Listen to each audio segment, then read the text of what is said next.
सूरजपुर एक छोटा सा गांव था जहां समय जैसे रुक सा गया था। यहाँ के घर अभी भी मिट्टी के बने थे।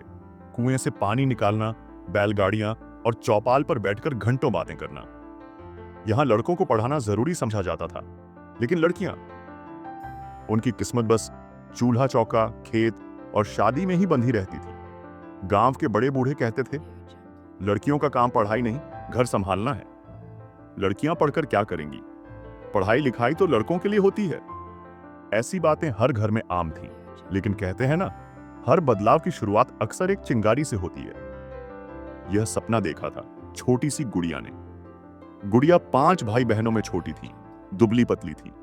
उसके पापा रामकिशन किसान थे और मां सावित्री देवी घर का काम संभालती थी। हर सुबह जब गुड़िया खेतों में जाते हुए देखती कि स्कूल के बच्चे साफ कपड़े पहनकर किताबें लेकर हंसते खिलखिलाते जा रहे हैं, तो उसके मन में भी पढ़ने की एक अनकही सी चाहत उठती। उसकी आंखों में सपनों की एक अलग चमक थी। जब भी वह अपने भाई को स्कूल जाते देखती, उसका दिल भी मचल उठता।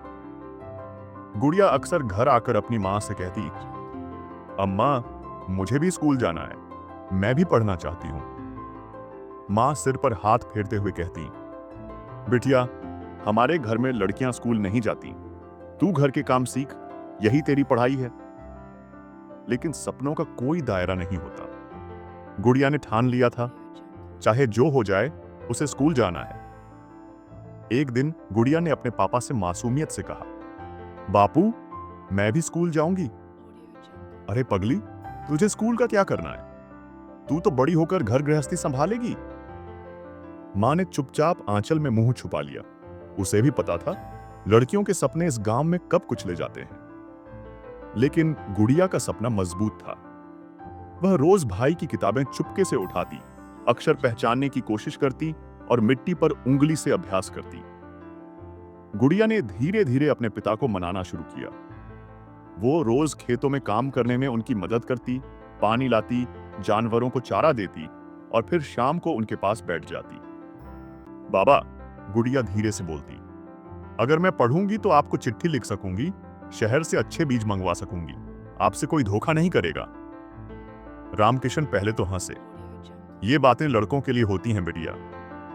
एक दिन गांव के स्कूल में नया मास्टर आया, अजीत सर। सर ने गांव के लोगों से सभा में कहा, अगर गांव को बदलना है तो लड़कियों को भी पढ़ाना होगा, शिक्षा सबका अधिकार है।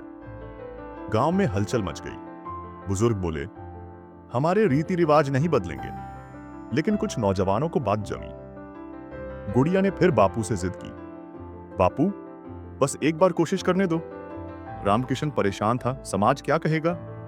लेकिन अजीत सर ने रामकिशन से अलग बात की, भाई साहब, अगर आपकी बेटी पढ़ेगी तो आने वाली पीढ़ियां बदलेंगी।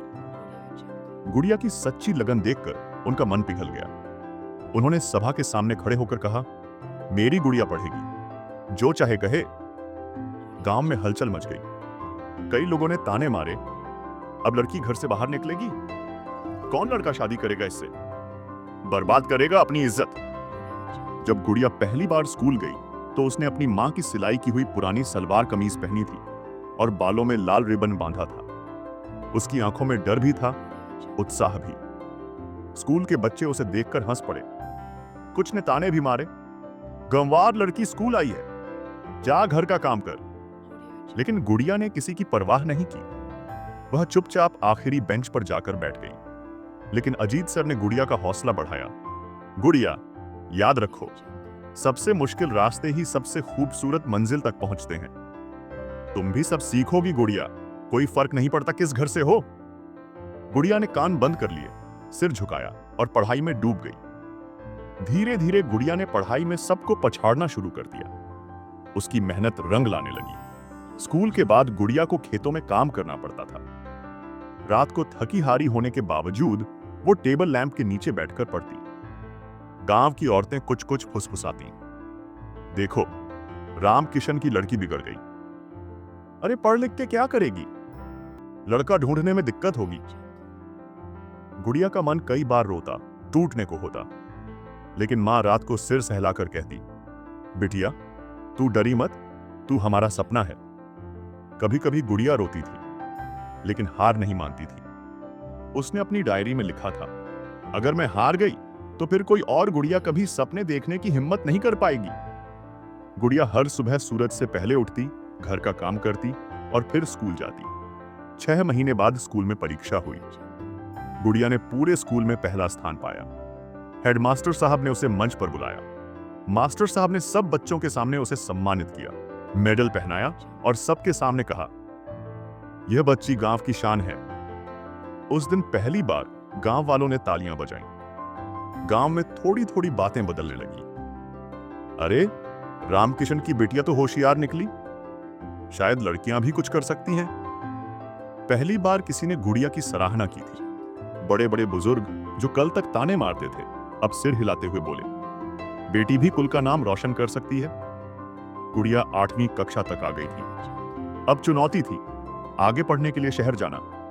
गांव में तो हाई स्कूल नहीं था। रामकिशन के पास पैसे नहीं थे, लेकिन मां ने अपने गहने गिरवी रख दिए। रामकिशन ने अपनी इज्जत दांव पर लगा दी। गुड़िया पहली लड़की बनी जो गांव से बाहर पढ़ने गई। उसकी देखा देखी गांव की 2 और लड़कियां स्कूल जाने लगीं। धीरे धीरे माहौल बदलने लगा। माओ ने अपनी बेटियों को पढ़ने भेजना शुरू कर दिया। शहर में सब नया था, भीड़, शोर, बड़े बड़े स्कूल, अंग्रेजी बोलते बच्चे। गुड़िया पहले दिन डरी, सहमी, लेकिन फिर खुद को समझाया, डरूंगी तो हार जाऊंगी। उसने जी जान लगाकर पढ़ाई की। दिन में पढ़ाई, रात को हॉस्टल में सफाई का काम करके अपना खर्च चलाया। हर महीने मां को चिट्ठी लिखती, मां, यहां आसान नहीं है, लेकिन मैं हार नहीं मानूंगी। शहर में रहते हुए भी वह कभी नहीं भूली कि वह किस मिट्टी से आई है। हर छुट्टियों में गांव आती, गांव की बेटियों को पढ़ाई के फायदे समझाती, छोटे बच्चों को ट्यूशन देती। गुड़िया ने 12वीं में पूरे जिले में टॉप किया। फिर स्कॉलरशिप से कॉलेज गई, वहां से बीएड किया और सालों की मेहनत के बाद गुड़िया ने टीचर बनने का सपना पूरा किया। जिस गांव ने उसे कभी ताने मारे थे, उसी गांव में उसने पहला स्कूल खोला, सपनों की पाठशाला। अब गांव की लड़कियां भी स्कूल जाने लगी। माएं अपनी बेटियों को पढ़ने भेजने लगी। रामकिशन की छाती गर्व से फूल गई थी। वह चौपाल में सीना तान कर कहता, ये मेरी गुड़िया है जिसने हमारे गांव की किस्मत बदली है। जिस गांव ने कभी कहा था लड़कियां पढ़ने के लिए नहीं होती, अब वही गांव अपनी बेटियों को गुड़िया के स्कूल भेजने लगा था। गुड़िया जब स्कूल के मैदान में खड़ी होकर नए बच्चों को देखती तो उसकी आंखें भीग जाती। शायद इसी दिन के लिए मैंने संघर्ष किया था। आज सूरजपुर गांव में 90% लड़कियां स्कूल जाती हैं। लड़कियां डॉक्टर, टीचर, इंजीनियर बन रही हैं। गुड़िया कहती है, पहला कदम हमेशा सबसे मुश्किल होता है, लेकिन अगर एक लड़की चल पड़ी तो पूरा गांव उसके पीछे चलने लगता है। सीख, सपने देखने का हक सबको है, चाहे लड़का हो या लड़की। सच्ची मेहनत और साहस से परंपराएं भी बदली जा सकती हैं। शिक्षा सबसे बड़ी ताकत है जो जिंदगी बदल सकती है। जो पहला कदम बढ़ाता है वही इतिहास रचता है।